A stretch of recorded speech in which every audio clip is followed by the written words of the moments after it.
आपके विरोधी कहते हैं कि बीजेपी में आप लोगों की आवाज नहीं सुनी जा रही है, इसीलिए आपको मेरी आवाज सुनो कार्यक्रम करना पड़ रहा है। क्या देखिए, एमपी का पद कोई छोटा नहीं होता। सबसे बड़ी पंचायत में मैं हूँ, तो ये कहना कि आवाज नहीं सुनी जा रही, और वो तो कहने की बातें हैं। लोग अपने अपने हिसाब से उन चीजों को देखते हैं। परिवार में दो लोग एक्टिव पॉलिटिक्स में हैं। वीरेंद्र सिंह जी कहते हैं कि मैं एक्टिव पॉलिटिक्स में नहीं हूँ, आप हैं और आपकी माताजी भी एक्टिव पॉलिटिक्स में हैं। और परिवार हमारा सिर्फ मैं, मेरे पिताजी और मेरी माँ नहीं है, ये सारा परिवार है जो यहाँ आया हुआ है। क्या वीरेंद्र सिंह जी यहाँ से कुछ ऐसा ऐलान भी कर सकते हैं कि वो वापस पॉलिटिक्स में आएंगे और चुनाव लड़ेंगे आने वाले समय में? कांग्रेस की चर्चाएं चल रही हैं कि आप लोग कांग्रेस के नजदीक जा रहे हैं, बीजेपी से दूर होंगे। नहीं, उस बारे में मैं तो कुछ नहीं कहूंगा, लेकिन ये जरूर कहूंगा कि अगर चौधरी साहब कोई फैसला लेते हैं, आज लें या आने वाले समय में लें, वो हम सबको मान्य होगा। चौधरी वीरेंद्र सिंह का स्तर कोई एक विधानसभा सीट या एक लोकसभा सीट का नहीं है। वीरेंद्र सिंह यदि राजनीति में कोई कदम उठाते हैं तो उसका व्यापक असर होता है। वो कोई एक क्षेत्र या एक हल्के तक सीमित नहीं है। देखिए जी, अगर हमारी राजनीति की सोच सिर्फ टिकट तक है तो ये हमारे विरोधियों की सोच तो हो सकती है कि वो हमको इतना संकुचित करके सोचना चाहें। हमारी सोच इतनी छोटी नहीं है, बहुत व्यापक सोच है। आपका मन लग रहा है मैं बीजेपी ही देखी है, मैंने और कुछ देखा ही नहीं।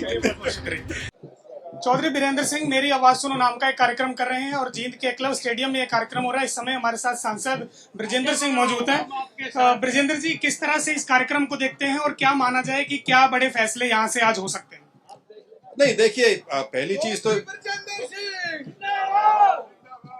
तो ये कि जो इस रैली की कामयाबी होगी, जिसके बारे में मुझे कोई शक नहीं है, क्योंकि बहुत बड़ी संख्या में लोग यहाँ पे आने लग रहे हैं, वो अपने आप में एक संकेत होगा, जहाँ तक यदि सिर्फ राजनीति की यदि बात करें तो। बट अन्यथा जो ये रैली है, इसका मुख्य उद्देश्य तो आपको पता ही है, जो इसके नाम के अंदर निहित है, मेरी आवाज सुनो। इसको बहुत लोग गलत पढ़ रहे हैं कि वीरेंद्र सिंह अपनी आवाज सुनाना चाहते हैं। वो बहुत एक, मैं कहूँगा,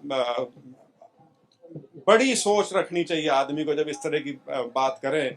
ये जो पूरा आयोजन है, ये जो हमारा कमेरा वर्ग है, किसान वर्ग है, जो बेरोजगार हैं, ये उनके संबंध में एक रैली की गई है। और इसीलिए इसमें जो वक्ता भी, जो हमारे मुख्य 3-4 वक्ता हैं, वो राजनीति के क्षेत्र से नहीं है, बल्कि एक्सपर्ट्स हैं, कृषि के क्षेत्र से संबंध रखते हैं, अर्थशास्त्री हैं, उस प्रकार के लोग हैं।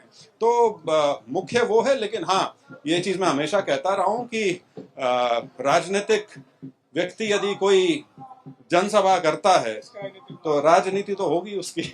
आपके विरोधी कहते हैं कि बीजेपी में आप लोगों की आवाज नहीं सुनी जा रही है, इसीलिए आपको मेरी आवाज सुनो कार्यक्रम करना पड़ रहा है। क्या देखिए, एमपी का पद कोई छोटा नहीं होता। सबसे बड़ी पंचायत में मैं हूँ, तो ये कहना कि आवाज नहीं सुनी जा रही, और वो तो कहने की बातें हैं। लोग अपने अपने हिसाब से उन चीजों को देखते हैं।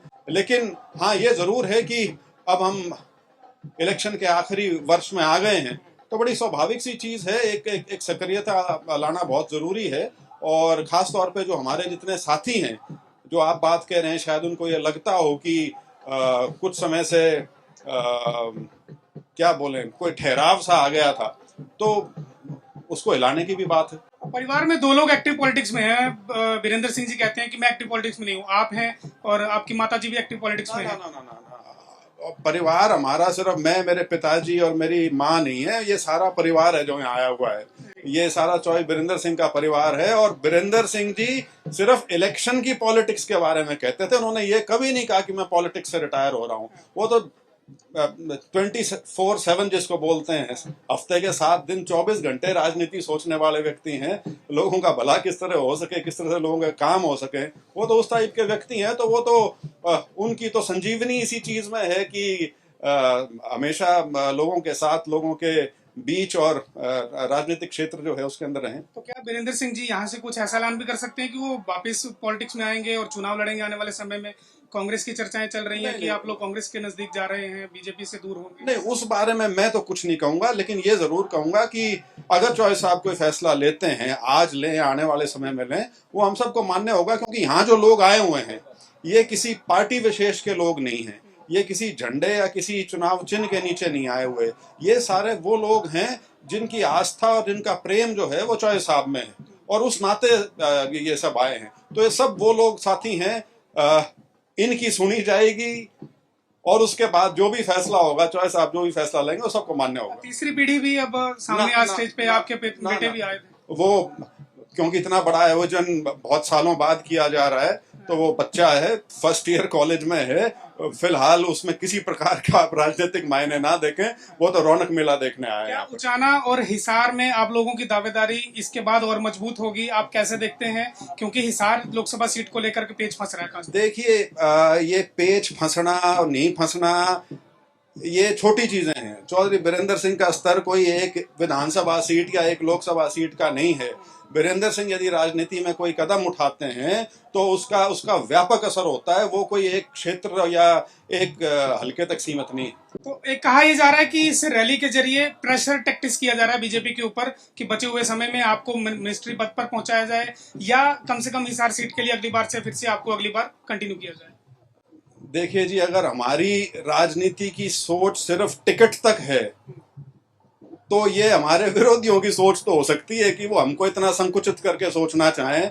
हमारी सोच इतनी छोटी नहीं है, बहुत व्यापक सोच है, और कोई ये टिकट के लिए दबाव नहीं है। लेकिन हाँ, राजनीति में दबाव होता है, तो उस नाते लोगों का जब सैलाब उमड़ेगा तो राजनीति तो प्रभावित होगी। उसमें भी एक प्रोग्राम किया गया था, उसमें ये कहा गया था कि अब अगले रैली में फैसला लेंगे। अब अगली रैली आज है, क्या यहाँ से फैसला हो जाएगा या फिर कोई डेट मिलेगी? नहीं, वो तो लोगों ने अपने आप ही फैसले की बात सोच ली थी। चॉइस साहब के 50 साल हुए थे सार्वजनिक जीवन में, उनका जन्मदिन था, वो तो उसका प्रोग्राम था। हाँ, उन्होंने अगले आयोजन की अनाउंसमेंट जरूर कर दी थी और वो आज पूरी हो रही है। आखिरी सवाल, क्या जिस तरह से पिछली बार हमने रामविलास शर्मा और कई तमाम नेताओं को यहाँ पर देखा था, आज भी वो लोग आ रहे हैं? अभय चौटाला के मंच पर आप जाते हैं, तो क्या वो भी आपकी मंच पर आ रहे हैं आज की डेट में? नहीं, उसके बारे में मैं कुछ नहीं कहूंगा क्योंकि जो आयोजक हैं बीरेंद्र सिंह के साथी लोग जो बुलाए हैं या नेता जो कोई बुलाए हैं वो उन्होंने बुलाए हैं। लेकिन आज के इस कार्यक्रम के चीफ गेस्ट, मुख्य वक्ता, मुख्य आकर्षण वो चौधरी बीरेंद्र सिंह। मन लग रहा है बीजेपी? मैं बीजेपी ही देखी है मैंने, और कुछ देखा ही नहीं। बहुत शुक्रिया। तो आपने सुना किस प्रकार से चौधरी बृजेंद्र सिंह का ये कहना है कि आज की जो रैली, जो जनसभा है, ये कहीं ना कहीं बीरेंद्र सिंह की नहीं, पूरे हरियाणा की, उनके जितने साथी हैं उन सबकी आवाज सुनाने के लिए है। और यहाँ से संदेश जो भी दिया जाएगा उसको उनका पूरा परिवार और उनके पूरे जितने भी कार्यकर्ता हैं वो सब मानेंगे। लेकिन होता क्या है इस रैली से, इस पर निगाहें पूरे प्रदेश की टिकी हैं। कैमरा पर्सन साहिब के साथ मैं सुधीर पांडे, पंजाब केसरी टीवी, जी। हमसे जुड़े रहने के लिए हमारे YouTube चैनल को सब्सक्राइब करें और नई वीडियो की नोटिफिकेशन के लिए बेल आइकॉन को दबाएं। अगर आप ये वीडियो Facebook पर देख रहे हैं तो लाइक जरूर करें और ज्यादा से ज्यादा शेयर करें। धन्यवाद।